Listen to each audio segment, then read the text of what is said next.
So I'm Inklings, and you're listening to Rhino Radio.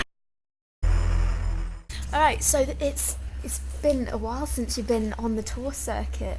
So Yeah. like, what's happening? Making me feel old. It's been a while. Been a while. Nah. No, yes, it has, and like I mean, these are only like my first shows. Sorry, I'm just putting my phone on silent so it doesn't start ringing.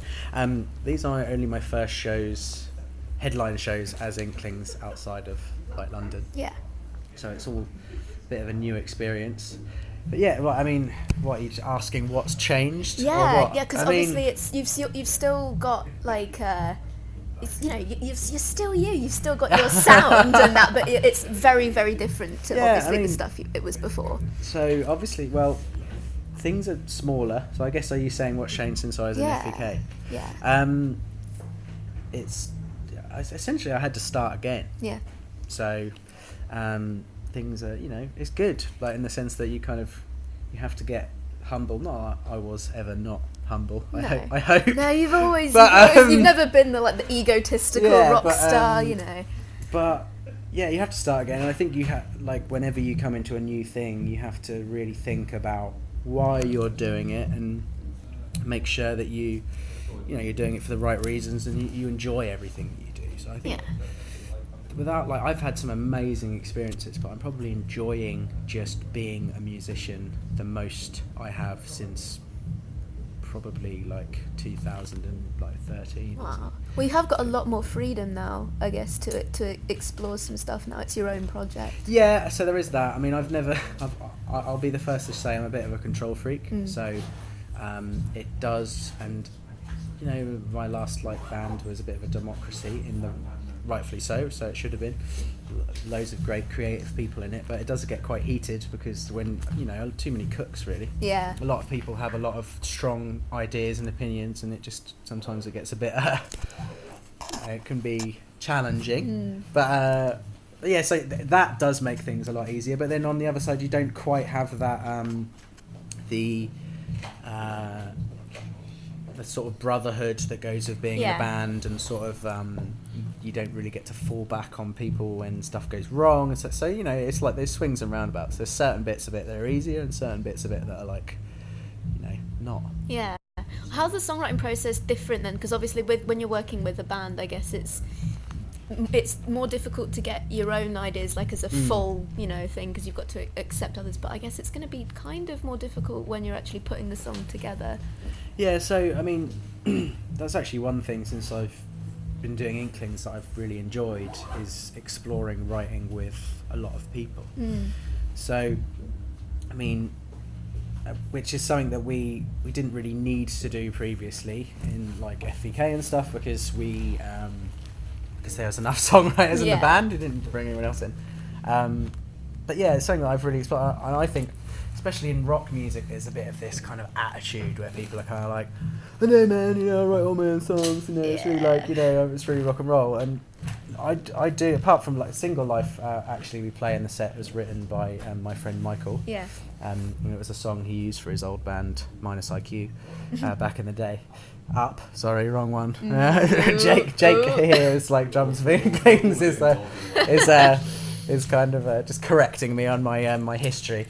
But yeah, so like that's a song that I didn't actually write the melody for. All the rest of them I wrote all the top lines for, but I work for a producer as well called Sam Kramer for a lot of my stuff. He's a really, really talented guy, and I just really enjoy it. I've done writing sessions with a lot of different people, and it just gives you, and I feel that it's definitely given me the opportunity to get a bit better as a musician, because the more people you work with, the more you learn. So it's quite cool. I do love I do love the, you know, the new songs from Inklings because of how different they are, because they're a lot more personal. I feel like Deep Down is probably my favourite. Cool. Yeah, I'm really digging that one. Glad you like that. Yeah, so that one started out as a song just about my relationship with my dad when I was a kid. And it's quite funny because me and my dad actually have a really, really good relationship. And always has. He's been an amazing dad. But it kind of started talking about like him being in a bit of an authoritarian to a degree. Like I kind of had this like begrudging respect for him. And then the song kind of developed into like talk more widely about men suppressing their own kind of emotions and things like that. So that one kind of moulded from the start. And again, I worked on that with Michael. Like Michael was the chap that I co-founded like Inklings with when we first started out. And then he like moved to Berlin and he wanted to concentrate on his writing, so like sort of took a step back. But yeah, like that is good. I've enjoyed that, like being able to explore different parts of my own myself. It sounds really sort of self-centered. But I mean, this is the perfect time to do that. And I mean, it's really difficult to cover subjects like that through music, especially when it's, you know, because it's people relate to that obviously, but it's going to be hard to sing about at certain times. So like, what songs, I guess, do you struggle to sing? Like, there's always like, I guess that would be the one, but like, what subjects are kind of more difficult for you to write about? So I'd say maybe out of this set, the one that, even though it's the most upbeat song, Let Me Know You're Alright, was one that I wrote about. It's like a less pleasant childhood memory that I had. And again, I had a great childhood, but everyone has moments where it's not so good. There was a point that my mum and dad had like had a big argument, and I think they were going to split up or something, and I saw like Dad drive away and all this kind of stuff, and it wasn't very nice. I was quite young. I think I was probably about 10. So that was talking about that. Even though the song's like really kind of... How do your family feel about like being the subject matter? I don't know if they really know, to be honest, about that one, unless they're listening to Rhino Radio. But I think people like... I did have a little bit of an issue with one of the songs. I won't talk about it in too much detail. But I kind of did have a little bit of an issue with one of the songs where someone found out that it was about them, and it sort of dredged up some painful memories. Ooh. And I was like, yeah, I'm sorry, this is just kind of what musicians do. Like for me, like writing all of the songs that I'm writing, and I'm going to be putting on, so I'm going to be releasing another EP like early next year, and all the songs gone like that, it's been a kind of therapy.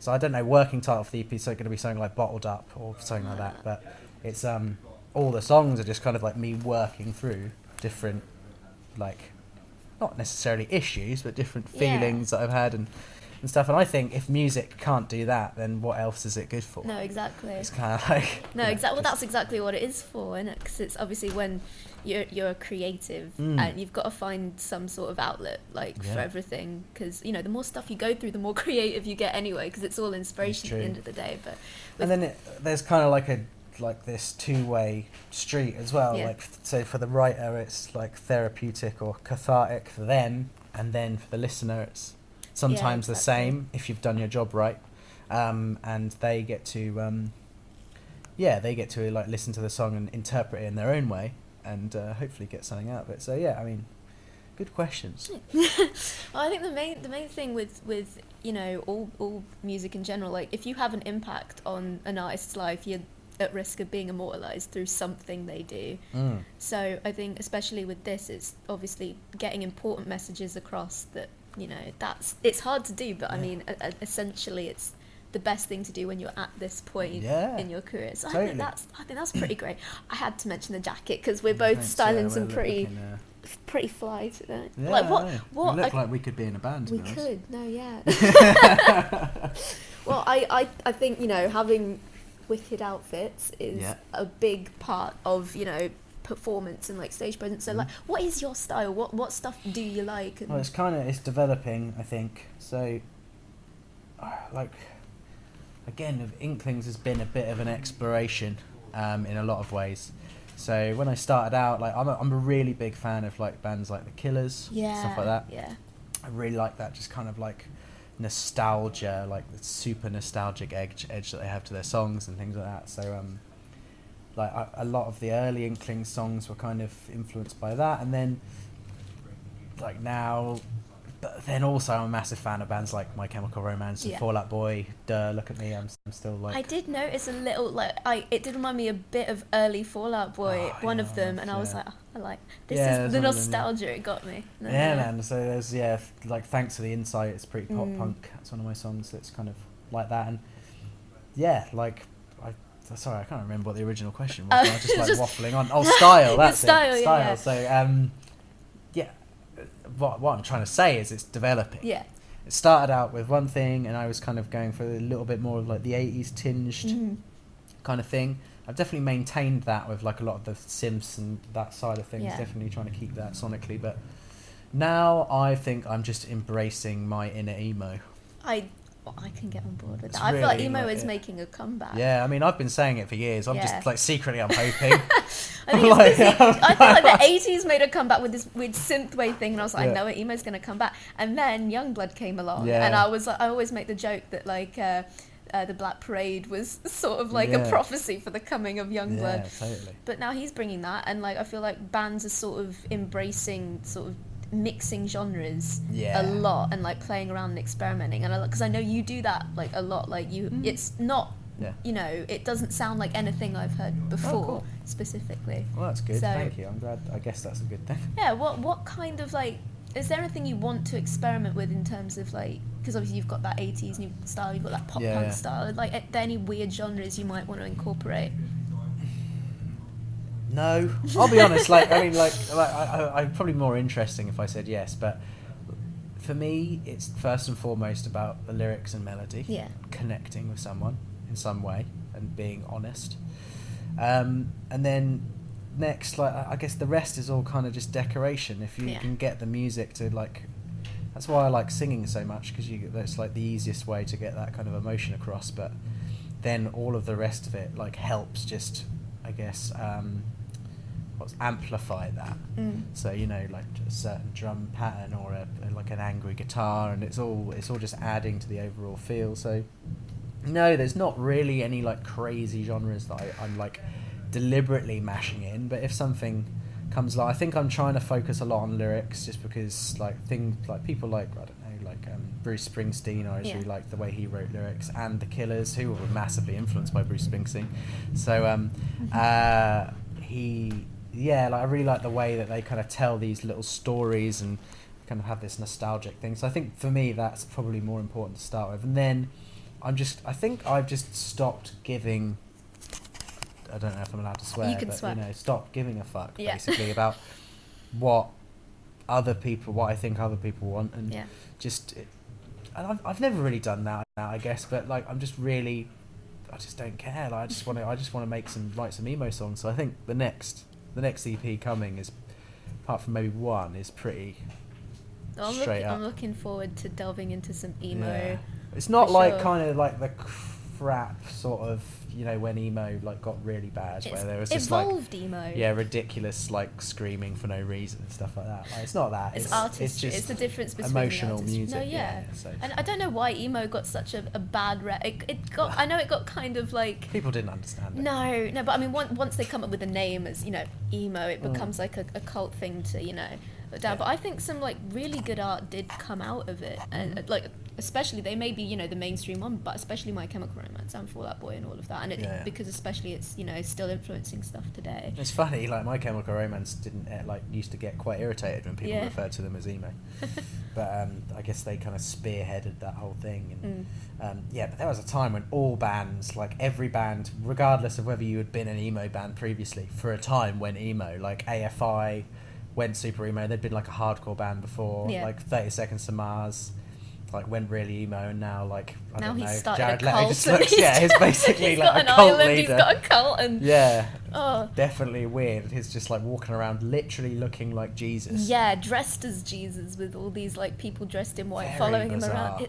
But I can't stop following. Like I want fascinated. Yeah, I want to know what's actually going on. Fascinated by Jared Leto. Probably a lot of orgies. Oh no, for sure. Yeah. that is an interview I would like. I don't think, you know, anyone who gets that scoop of what the hell is happening, I envy them. I'm going to do my very best, but I might get kidnapped. You know, maybe not. Yeah, but, I mean, watch out.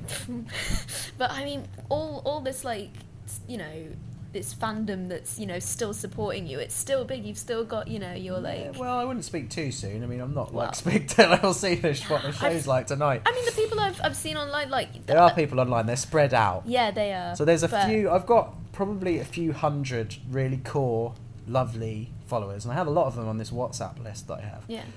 So I have a WhatsApp, like, this, and it's my way of kind of keeping in touch with everyone, really, because social media is so...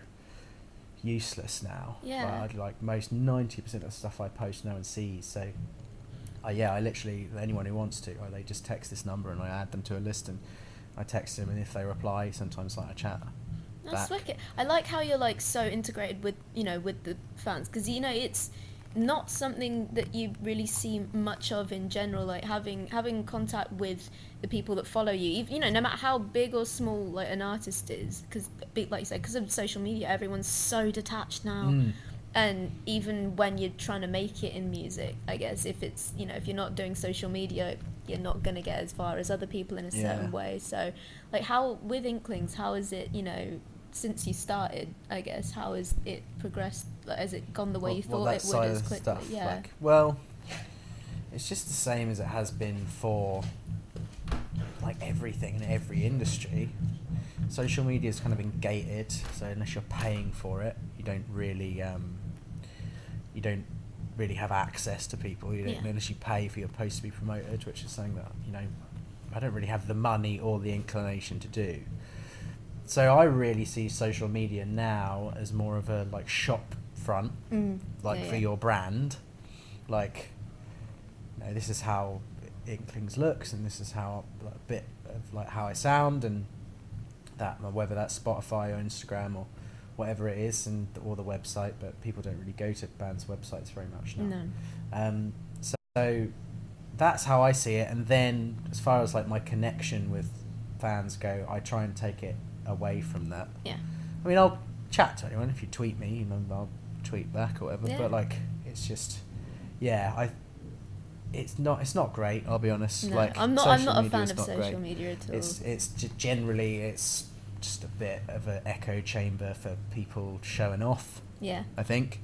That's not. I guess, is it then one of them if you didn't need it to like promote your music and that? I mean, I wouldn't have it if I didn't. I'm bad with it now. I really struggle. It's something I have to force myself to do. Yeah, well, it's not. It's a toxic place, the internet in general. Really like is. I only use it for music and radio and all that kind of stuff. But I mean, I think you've gone the right way about it, at least anyway. Thank you. Using it the right way in a non-toxic way, and I think that's great. And also with music, I know that iTunes is down. Like, how is making music now? Because obviously, I think it's difficult for everybody with sort of all the platforms and just everything in the business, especially with like ticket sellers being all corrupt, and everything just seems to be getting a little bit difficult. Well, that's a big question. Like, I'll profess to not really generally hate the music industry. Yeah. But love music. Yeah. And I've existed in it for a long time, and I've refused to work in it for kind of this reason, because I genuinely think it's full of inept people. There's a handful of absolute diamonds that work really hard and are really creative and love what they do, but there's a lot of just vacuous, awful kind of people that just blow smoke up each other's ass, and it's not very nice. But yeah, I've been talking about this a lot. Like, music now, I think I was speaking to Will, who plays bass with me, about it the other day. He's in a really great band called Kier. They're doing really well, and he's kind of like releasing music, but they've been asked by their label pretty much to like release. I haven't been directly asked, let's put it that way, but it's been suggested they should be releasing music every sort of 6 weeks. Yeah. A new song every 6 weeks. But a song takes that long to write, so a lot of money to record. Yeah, when you force songs, they're not going to have all that heart in it. So I think, and luckily Will's like does it full time and is a really talented musician, a good producer, but I think music has become content in the same way that people are used to people posting stuff on YouTube, or like uploading to their Instagram feed. I mean, I have a hot sauce company as well, so but that's another thing. Really? So I upload a loads hot of stuff sauce company. Yeah, it's just something else. But anyway, so music's become content. Yeah. And it's been almost not devalued, but people, like, they hear a song, they have it on their Spotify playlist, and then after a few weeks they're like, right, I've heard that song now, where's the next one? And you're just like, it's so fast paced. I'm like, it is, and it's like you can't keep up, basically. It's really, all about the really hype hard as for well. bands. Yeah. The worry is, and this happens a lot, and this is why I do worry about people like Youngblood, because he talks quite openly. I think he's excellent. Oh, yeah. I think everything he does is really great. I think he's resonating, and I think really good, and he's working really, really hard. But he speaks quite openly about his own mental health and stuff, and it's just a terrible place to be. He's releasing music at like a ridiculous rate. Yeah. Oh yeah. And it's not sustainable, and I just worry. I worry about people like him, and I worry about other people. It's like you're going to end up burning out, and you're going to be really ill, and then you're out for a couple of years or something. Especially because it's artists that are blowing up right now are getting younger and younger, and like Billie Eilish. Yeah, man. So they're the two that everyone's talking about. I don't know how she does it, honestly, because she's incredible. So young, and to have that much pressure and have everybody know who you are. Because I know I wouldn't be able to handle it. I saw her at Reading. Didn't really get Billie Eilish until I saw her. Like the music, like I get the image and everything. She looks incredible. She's great. But yeah, I saw her at Reading. She commanded the stage this year like someone who had been doing it for 20 years. She's not even 20 years old, and I was really impressed. Yeah. Still, the music's still a little bit kind of soft around the edges for me. Yeah. Like the way she moves and the way people react is very different to what I'm hearing. It's like anti-pop. Because it's kind of like it's like. It's like you've got a soft song like with a mosh pit. And then she's like, boom, boom, boom. So I still can't really get behind the music, but everything else, like the whole thing that she's built, and it's like, again, it's kind of like a cult. It is a massive cult. It's like an international, global successful cult. global cult. But I think it's amazing, and it just shows that it fills me full of optimism that artists can still explode in 2019, which is really cool, because ones that deserve it anyway. Yeah. Quite often you feel that is music over as we know it. When was the last time a new festival headliner turned up, especially in the rock sphere, all this kind of stuff, you get a bit depressed. But then you see stuff happen like Billie Eilish, but then that's not rock music. No, this is although rock artists do seem to love her. I know that Dave Grohl is like her #1 fan, really? Which is adorable because his daughter's like a fan. Yeah. So he goes to all of her gigs, and when she was on Ellen, he was in the audience. That's the kind of support that I would want. You made it when you've got Dave Grohl. Yeah, in your Dave Grohl, the dad of rock. The dad of rock, no, for real. What a legend. Yeah. Well, so coming up to the end of the interview, you've got a lot of projects in the works. I saw a teaser for something happening in November as well. Was it the 25th, I think? 25th of November? What am I doing? Do you know what you're doing? Something's happening. Well, I don't know. I mean, I saw it online, so it could be your fans just getting impatient and creating something. But I mean, I'm trying to think. Like, I've got maybe it's a music video or something. I've got on. Like, I mean, I'm doing. So I'm just writing at the moment. Yeah. Well, not writing, but I'm recording. I'm finishing up recording an EP, which is kind of 3/4 of the way there. Sounds really good. And then I'll be putting out a single as soon as possible, and just start getting on that wagon. I've got a few more shows that I'm doing the rest of this week. Then into next year, it'll hopefully be a bunch more shows. So that's basically it. So it's not like. I mean, I'm sure there'll be a lot more to come. I make all my own music videos and things like that. So like I'll probably be hatching up. That's another thing I was going to say, because the music videos you've released so far are really, really good, especially Deep Down's like obviously good. Oh no, thanks. But so your creative process. So you're in charge of your music videos, and then you come up with everything and like do that from. Yeah, well, me and my brother have shot the last couple of Inklings music videos. Oh, yeah. He's now moving to Japan, so I don't know what I'll be able to do about that. I'll have to get someone else. But yeah, generally, like, I mean, Thousand Thoughts, who are supporting tonight, I shot one of their music videos for their song Perspectives. Just something I like. I think when you're creative, and you just kind of want to... translates into everything. So generally, I edit, kind of direct, in inverted commas, and edit the videos, and then my brother would shoot them. I just really enjoy it. I think I enjoy everything about being well, not everything. I enjoy most things about being a musician, but one thing that I love is building, like reinventing yourself and building a new brand around something. And that's what I get really excited about. So around this whole new EP, I've got all these ideas, and I'm just really looking forward to kind of visually making them come to life, which should be really cool. So yeah, I mean, the process is basically I do it, I get a budget from my label, Marshall, and then I go away and make everything work. That's wicked. Come up with a storyboard and get it shot and then edit it. Oh man, I wish I had like that. See, I love making videos and like music. I feel like the music video, it's so difficult. People don't actually understand how much work goes into it, especially really with hard. you know, not the massive budgets that all the artists seem to be getting these days. You've got to do everything from scratch. My last music video cost 800 quid. Wow. It's cheap. Yeah, that's pretty good. Yeah, none of us got paid. Wait, which one was that? That Ambush. was Ambush. Yeah. Yeah, so I mean, most of that was just hiring in place. My brother did it for free because he wanted some more stuff for his port. I was going to pay him, but then we wanted to get this other bit of gear, and then he like said, "No, don't worry about it." So yeah, I mean, I obviously don't get paid, but music is not a great industry to make money in, but I mean, it's worth it for the fun and the fans and everything. And you do it because you love it, and you have to.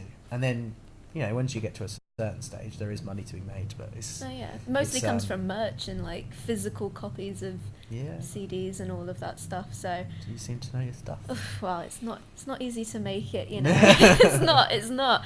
Well, you've got your show tonight, and I'm really looking forward to it. It's just finally seeing you live, because I never got to see FBK. Oh, wow. I was like, I had a very late emo phase. Okay. I didn't get into it until pretty much all the bands had split and everything Right. was happening in college, because I was like into 80s music pretty much my whole life, and then I was like, oh, My Chemical Romance, they're cool. Yeah. And then I just spiraled.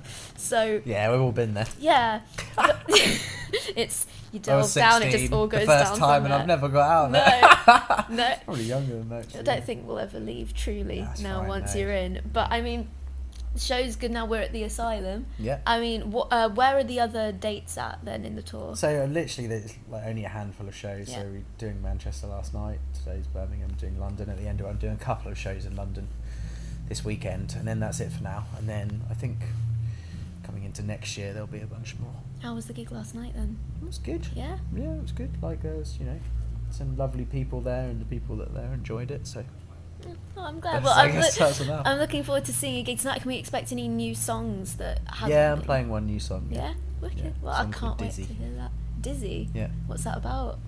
It's about kind of being dizzy. I mean, that's like a whole. That's a whole other like. I mean, I could tell you, but it'll probably take another 5 minutes. Well, so, yeah. Well, that's fine. But We'll you count can- that as spoilers. Yeah, So yeah, you'll yeah, just we'll have to see. wait until it's out Yeah. eventually. Well, it's been fab meeting Yeah, you. you too. And I mean, looking forward to the show. And I'll have a small gig review as well after the show. It was shit. It was terrible. Nah, it's all good. Cheers for meeting with me, man.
Shout out to all of you guys. You're partying like it's 1999.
Shout